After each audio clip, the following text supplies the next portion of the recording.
कक्षा 10 हिंदी की कक्षा में आपका स्वागत है। मैं डॉक्टर वीरेंद्र शुक्ल। आज हम पढ़ रहे हैं स्वदेश प्रेम, जिसके कवि हैं श्री राम नरेश त्रिपाठी। तो श्री राम नरेश त्रिपाठी जी ने स्वदेश प्रेम नाम की बहुत प्यारी कविता लिखी है। बहुत सुंदर भावार्थ इसका है, बहुत सुंदर शब्दार्थ इसका निकल रहा है। आइए हम इस कविता को पढ़ते हैं। ये परीक्षा की दृष्टि से इंपॉर्टेंट है। इस पूरे पाठ में 3-4 कविताएं इंपॉर्टेंट हैं जो परीक्षा की दृष्टि से बहुत अच्छी हैं, इसलिए हम उन्हें पढ़ेंगे। चलिए हम शुरुआत करते हैं।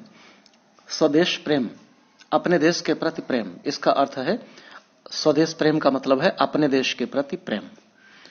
तो देश प्रेम को जगाते हुए श्री त्रिपाठी जी लिखते हैं कि अतुलनीय जिनके प्रताप का साक्षी है प्रत्यक्ष दिवाकर, अतुलनीय जिनके प्रताप का साक्षी है प्रत्यक्ष दिवाकर, घूम घूम कर देख चुका है जिनकी निर्मल कीर्ति निशाकर, देख चुके हैं जिनका वैभव ये नभ के अनंत तारागण, अगणित बार सुन चुका है नभ जिनका विजय घोष रण गर्जन।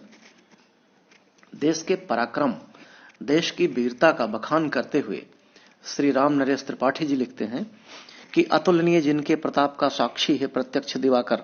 दिवाकर माने सूरज, सूर्य देवता स्वयं जिस देश के अतुलनीय प्रताप के स्वयं साक्षी हैं।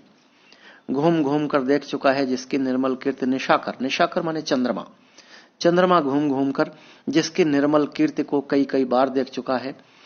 देख चुके हैं जिनका वैभव ये नभ के अनंत तारागण, ये नभ के अनंत तारे जिसका वैभव कई कई बार घूम घूम कर देख चुके हैं। अगणित बार सुन चुका है नभ जिसका विजय घोष रण गर्जन। और ये नभ, नभ माने आकाश, जिसका विजय घोष, जिसके विजय की दुंदुभी सुन चुका है, विजय की धुन सुन चुका है, जिसके रण की गर्जना अनेक बार सुन चुका है। हे देश के लोगों, हम उस देश के वासी हैं। स्वदेश प्रेम की बातें कर रहे हैं। अब हम जो इंपॉर्टेंट कविता है वो पढ़ेंगे। ये कविता बहुत अच्छी है। देखिए, विश्वत रेखा का वासी जो जीता है नित हाँफ हाँफ कर, रखता है अनुराग अलौकिक वह भी अपनी मातृभूमि पर। ध्रुववासी जो हिम्मे तम में जी लेता है कांप कांप कर, वह भी अपनी मातृभूमि पर कर देता है प्राण निछावर। ये बहुत महत्वपूर्ण कविता है आपकी परीक्षा की दृष्टि से, कई बार आ चुकी है परीक्षा में, इसलिए इस पर आपकी बहुत पैनी नजर होनी चाहिए। देखिए, सबसे पहले संदर्भ देखेंगे कि प्रस्तुत काव्यखंड या प्रस्तुत काव्यांश या प्रस्तुत पद्यांश हमारी पाठ्यपुस्तक हिंदी के स्वदेश प्रेम नामक शीर्षक से अवतरित है, जिसके कवि श्री राम नरेश त्रिपाठी जी हैं। बस आपका संदर्भ हो गया। उसके बाद आप हेडिंग डालेंगे व्याख्या में लिखेंगे कवि देश की वीरता और देश के पराक्रम का वर्णन करता हुआ कहता है कि विश्वत रेखा का वासी जो हिम्मे जो जीता है नित हाँफ हाँफ कर, रखता है अनुराग अलौकिक वह भी अपनी मातृभूमि पर। हमें अपनी मातृभूमि, जिस पर हमने जन्म लिया है, जो हमारा देश है, उस देश के प्रति हमारा प्रेम कितना होना चाहिए, स्वदेश प्रेम कितना होना चाहिए, इस बात का वर्णन करते हुए श्री राम नरेश त्रिपाठी जी लिखते हैं कि विश्वत रेखा का वासी जो जीता है नित हाँफ हाँफ कर। देखो, विश्वत रेखाएं भौगोलिक ये रेखाएं हैं, विश्वत रेखा और ध्रुव रेखा।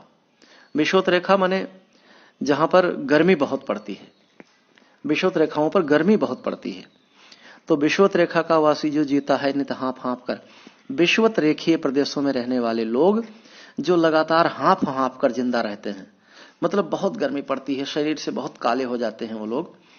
तो विश्वत रेखीय प्रदेशों में रहने वाले जो हाँफ हाँफ कर जिंदा रहते हैं, रखता है अनुराग अलौकिक वह भी अपनी मातृभूमि पर। वह व्यक्ति भी अपनी मातृभूमि के प्रति अलौकिक अनुराग रखता है, अद्भुत प्रेम रखता है।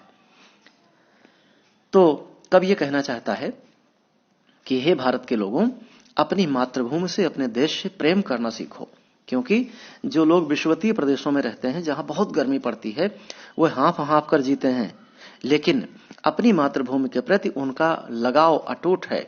ऐसा नहीं है कि वो ठंडे प्रदेशों की ओर भाग जाना चाहते हो और फिर वहीं रह जाना चाहते हो कि हम इधर लौट के आए ही ना, ऐसा कुछ नहीं है। और ध्रुववासी जो ध्रुवीय प्रदेशों में लोग रहते हैं, जो हिम में तम में, हिम माने बर्फ से ढके होते हैं, तम माने अंधकार में ढके होते हैं। ध्रुवीय प्रदेश के लोग जो बर्फ में और अंधकार में ढके होते हैं। वहां ऐसा लोग बताते हैं कि 6-6 महीने की रात होती है और 6-6 महीने का दिन होता है, और रातें बड़ी लंबी होती हैं, आसानी से कटती नहीं। बर्फ ही खाते हैं, बर्फ ही बिछाते हैं, बर्फ ही ओढ़ते हैं, बहुत मुश्किल होता है। जानवरों का मांस कच्चा खाते हैं लोग, ऐसा कहते हैं। तो ध्रुववासी, कभी आपने एस्किमो बालक छोटी कक्षा में पढ़ा हो, इग्लू जो छोटा सा बर्फ का घर है जिसमें लोग रहते हैं, बहुत मुश्किल जीवन होता है उन लोगों का। तो ध्रुववासी जो हिम्मे तम्मे ध्रुवीय प्रदेशों में रहने वाले लोग, जो लगातार बर्फ में ढके होते हैं, अंधेरे में ढके होते हैं, जी लेता है कांप कांप कर, जो कांप कांप कर अपना जीवन निर्वाह करते हैं, वह भी अपनी मातृभूमि पर कर देता है प्राण न्यौछावर। ऐसे लोग भी अपनी मातृभूमि के लिए अपने प्राणों का बलिदान करने में बिल्कुल भी देर नहीं लगाते। तो कभी कहना चाहता है कि जो विषुवतीय रेखाओं के लोग होते हैं, जो हाँफ हाँफ कर जीते हैं, इतनी भयंकर गर्मी वहां होती है, वह भी अपनी मातृभूमि के प्रति अद्भुत प्रेम, अद्भुत लगाव, अद्भुत अनुराग रखते हैं। और ध्रुवीय प्रदेशों में रहने वाले लोग, जो अंधकार में और बर्फ में हमेशा ढके होते हैं, कांप कांप कर जिंदा रहते हैं, लेकिन अपनी मातृभूमि के लिए, अपने प्राणों को न्यौछावर करने के लिए हमेशा तैयार रहते हैं। तो हे भारतवर्ष के लोगों, आपने तो स्वर्ग के समान भूमि में जन्म पाया है, जहां नदियों में साफ पानी बहता है, जहां नदियां संसार को सुख देने वाली होती हैं, जीवन देने वाली होती हैं, जहां न ज्यादा गर्मी पड़ती है, न ज्यादा वर्षा होती है, न ज्यादा ठंडी पड़ती है। तो ऐसी दिव्य भूमि में जन्म पाकर हे भारत के वीरों, अपने देश के प्रति प्रेम करना सीखो, ये कवि कहना चाहता है। अब काव्य सौंदर्य देखिए, तो पॉइंट नंबर 1 होगा कि इस कविता में मातृभूमि के प्रति अटूट अनुराग का वर्णन किया गया है। और रस देखिए, रस वीर रस आएगा इसमें, उत्साह की बातें हैं इसलिए वीर रस। रस, उसके बाद छंद,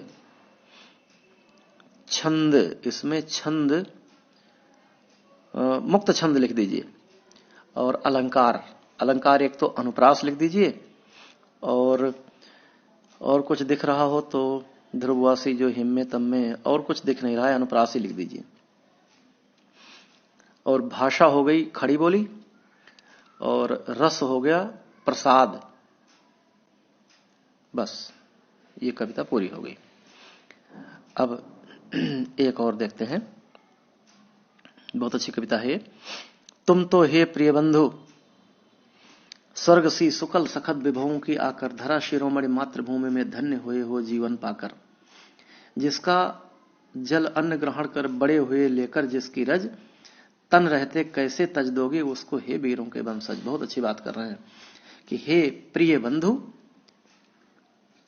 हे प्रिय भाई, स्वर्ग के समान सुखद सखल विभवों की आकर, संपूर्ण रत्नों की खान, आकर माने खान, सारे सुखों को देने वाली, संपूर्ण वैभव को प्रदान करने वाली स्वर्ग के समान धरा शिरोमणि मातृभूमि में धन्य हुए हो जीवन पाकर। संपूर्ण धरती की शिरोमणि है ये भारत भूमि, सारे धरती में सबसे उत्तम भूमि है भारत भूमि, यहां तुम जीवन पाकर धन्य हो गए हो। तो आगे देशवासियों के मन में प्रेम, देश प्रेम की ज्वाला जगाते हुए कहते हैं कि हे प्रिय भाइयों, आप तो स्वर्ग के समान संपूर्ण सुखों को देने वाली भारत जैसी मातृभूमि में धन्य हो गए हो जीवन पाकर। तुम जिसका जल अन्न ग्रहण कर बड़े हुए लेकर, जिसकी रज, रज माने धूल, जिसका तुमने जल अन्न ग्रहण किया है, अपने शरीर को पालित पोषित किया है, और जिसकी धूल अपने शरीर में लगाकर बड़े हुए हो, तन रहते कैसे तज दोगे उसको हे वीरों के वंशज।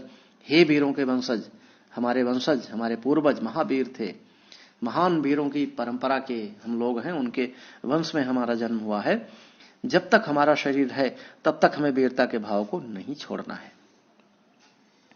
और संदर्भ यही हो जाएगा और काव्य सौंदर्य भी वही हो जाएगा जो आपने पहले देखा है।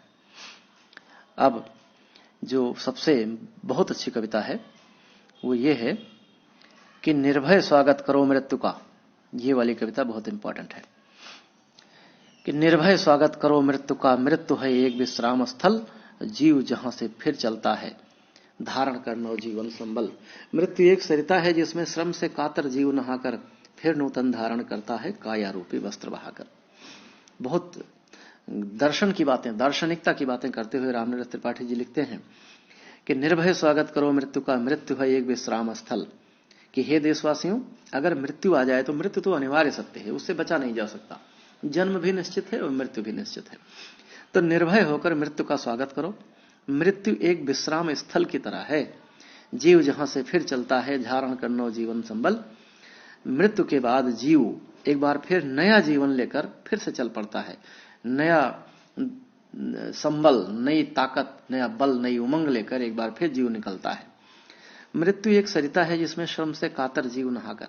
मृत्यु एक ऐसी नदी है जिसमें मेहनत करने से थका हुआ, घबराया हुआ व्यक्ति, जैसे कोई श्रमिक, जैसे कोई मेहनत करने वाला व्यक्ति श्रम से, पसीने से डूबा हुआ किसी नदी में नहाकर नया जीवन प्राप्त करता है, उसी तरह मृत्यु एक ऐसी सरिता है जिसमें एक जीव नहाकर नया जीवन प्राप्त करता है, फिर नूतन धारण करता है कायारूपी वस्त्र बहाकर।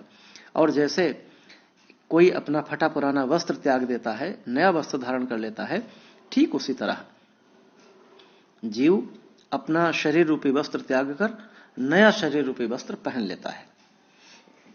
तो इसका सारांश देखिए कि देशवासियों के मन में एक नई आत्मविश्वास, नई प्रेरणा का भाव भरते हुए कवि लिखता है कि हे देश के लोगों, यदि मृत्यु आ जाए तो मृत्यु का निर्भय होकर स्वागत करो, क्योंकि मृत्यु एक विश्राम स्थल की तरह है जहां से जीव फिर से नई ताकत, नया संबल लेकर चल पड़ता है।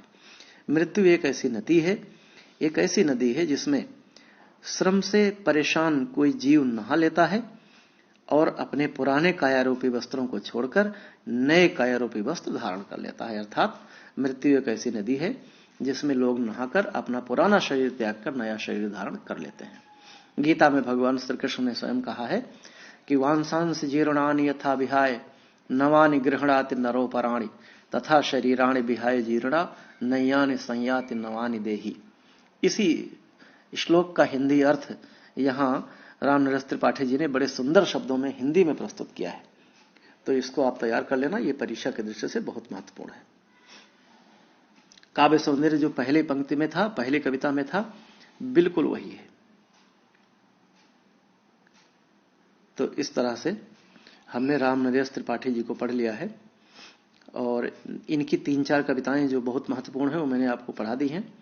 और इन समस्त कविताओं का संदर्भ और इनकी व्याख्या और काव्य सौंदर्य बिल्कुल ठीक से तैयार कर लीजिएगा, क्योंकि काव्य सौंदर्य में जो भाषा होगी वो खड़ी बोली है, रस होगा वो वीर रस है, ये कन्फर्म है। इसमें जितने भी हैं वीर रस, और अलंकारों में उपमा, रूपक और अनुप्रास, ये 3 तरह के अलंकार इनकी कविताओं में मिलते हैं, उपमा, रूपक और अनुप्रास। बस, तो रामनरेश त्रिपाठी जी पूरे हुए। अगले कवि के साथ मैं फिर आता हूं, तब तक के लिए जय हिंदी।